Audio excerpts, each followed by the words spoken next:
जय हिंद बच्चों. Today we are going to do another topic of chapter 5 fundamental unit of life of class 9. So in this today we will study cell wall. So it is another component of a cell. So here we will concentrate on plant cell wall. So other organisms like bacteria, fungi, they also have cell wall, but that you will study in your higher classes. Here we will talk about plant cell wall. Right? So here we have drawn a rough sketch of a cell. In this, if you make a temporary mount of any plant, so this type of structure you will see under a microscope, in a compound microscope. So what is in this? This is one cell, this is another cell, this is another cell. So this type of the number of cells you will see, and this is the single cell with cell membrane, then cell wall, right? This is vacuole and nucleus. So this is one cell, this is cell wall of another cell, cell membrane, cell wall of another cell, its cell membrane. Same way, this is cell wall of another cell and its membrane. So each cell has its cell wall and cell membrane. So this cell wall, what is it is the rigid outer covering of a cell, right? And it lies outside the plasma membrane. So a single cell has one cell wall, right, and one cell membrane. Cell membrane is also called plasma membrane. And what it is composed of? It is composed of cellulose. So what is this cellulose? It is a complex substance. Right? You must aware of this proteins, carbohydrates. So same way, this is a cellulose. And what its role? Its role is to provide strength to plants. So plants, they stay outside and they have to bear all the harsh condition of an environment. So they need strength. So cell wall, it provides structural strength to plants, and it is made up of cellulose. So here we'll see how this plant cell wall helps, okay, a plant cell to remain, if a cell to remain active, or to remain how it behaves when we keep this plant cell in different solutions. Right? In the previous video we have seen how the water move in and out of the cell, right, and how this plasma membrane allows the movement of gases, water through it. And we have studied that plasma membrane is a selectively permeable membrane, right? So how this cell wall, it reacts, right? So here what we have done, here in a beaker we have taken a solution, right? And this we have kept this plant cell, right? And this plant cell is living. Living means its plasma membrane is not damaged by boiling or something. It's living. And this solution is, in this we have kept this plant cell in a hypertonic solution. So what is hypertonic solution? Like in previous videos we have studied, whenever we compare two solution, like solution is there inside the cell also and outside also there is a solution. When we compare two solutions, right, so wherever there is more of solute means sugar or salt, that is called the solute, or more solute or less water. So where there is a less water, we call it a hypertonic solution. right?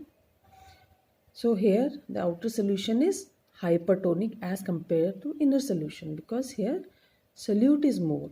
Solute means sugar or salt, right? So and water is less. So what will happen? How this water will move? Okay, definitely there will be a movement of water.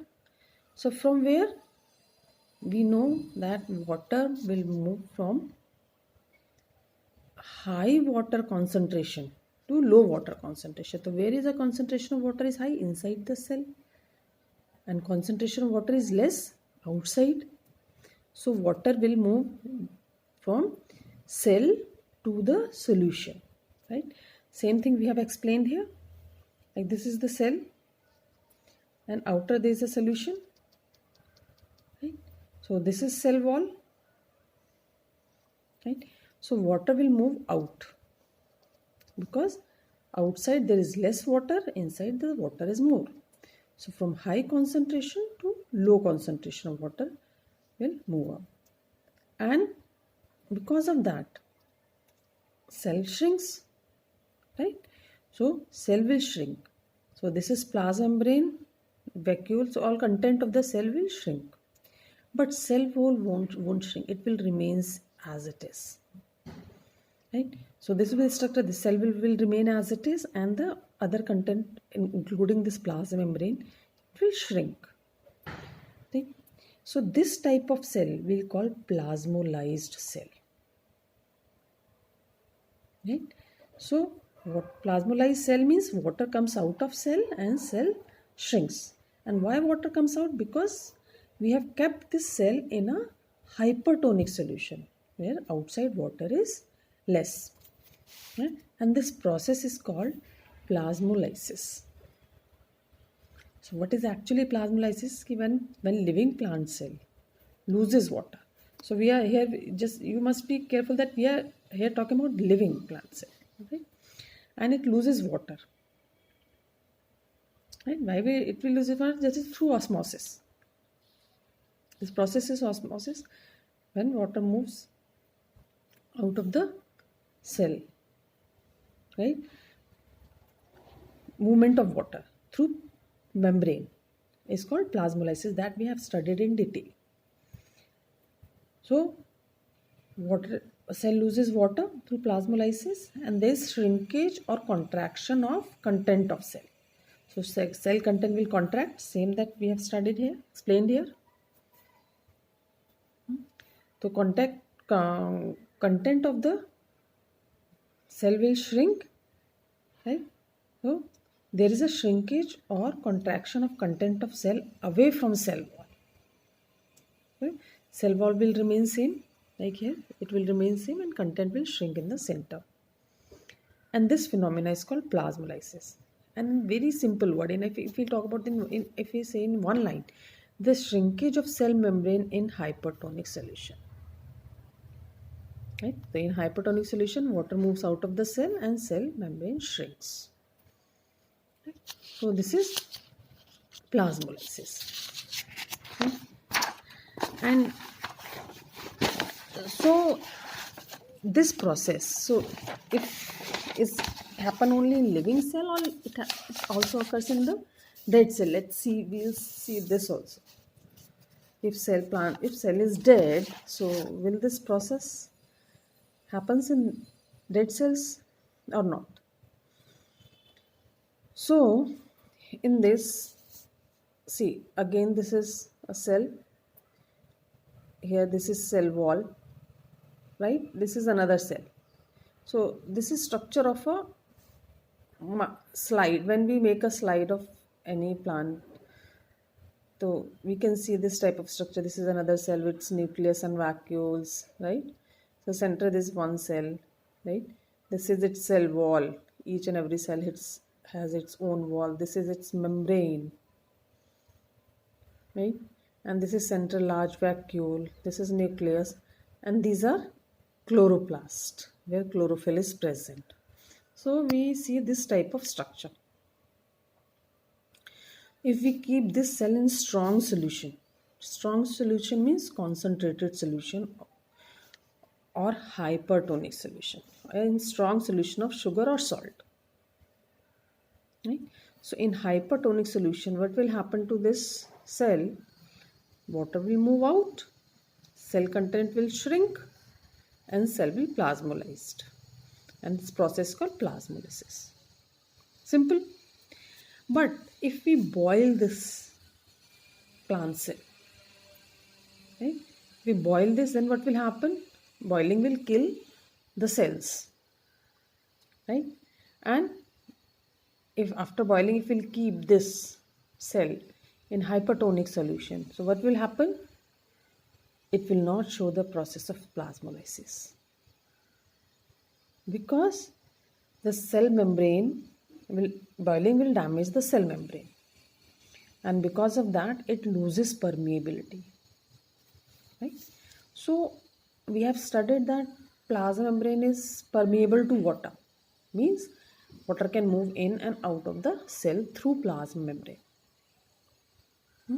But when the cell is dead, there will be no movement of water. So no movement of water, no osmosis, no movement of water in and out of the cell, right? So there will be no plasmolysis. Clear? So this is what is how it is helpful for the cell wall is helpful for the plants that we have seen. It gives structural strength to the plants that we have seen. Clear? And what else? The plants, those who live in water, right? So even if external medium, right, where there is a hypotonic solution means where there is a water solute concentration is very less and water is more, right? So in hypotonic solution, so what will happen if a cell is in the hypotonic solution? If this is the hypotonic solution, means content of water is high here, concentration of water is high here, right? And it's a hypotonic solution and it's a very dilute. Very dilute means hardly any solutes are there, salt or sugar or any other nutrients, hardly anything. So water will move from high water concentration to low water concentration. So water will move inside the cell, right? So what will happen if this more water will enter, right? So normally if there is no cell wall, then what will happen? The cell will burst, right? So it's like a balloon. If you keep filling water in a balloon, right? So what will happen? It bursts. But in plant cell, it won't happen because of this cell wall. So what happens actually? Water enter into the plant cell, right? So this way, see, so this is cell wall and this is cell membrane. So cell swells because of entry of water, and with the swelling, this cell membrane, it put pressure on cell wall. Clear? And in opposite or to this pressure, cell wall put pressure against the cell membrane, because we have studied Newton's law that for every action there is equal and opposite reaction, right? So cell membrane, it puts pressure on cell wall. So in counter against it, the cell wall puts pressure on cell membrane, right? And because of this, it won't burst, right? So this this cell wall permits cell of plants and other lower organisms, like we talk about bacteria and fungi, wherever there is a cell wall. So it prevents these organisms in dilute external medium, prevent these plants and fungi and bacterial cell from bursting. They won't burst. Okay. If there is only a cell membrane, definitely water keeps on entering it, that membrane will burst. But cell wall prevents it from bursting because membrane is putting pressure on wall. Wall is again counter pressure on cell membrane. That balance the force and won't burst. Right? So students, I hope this topic is clear to you, and we'll take one more topic in next video. Thank you students.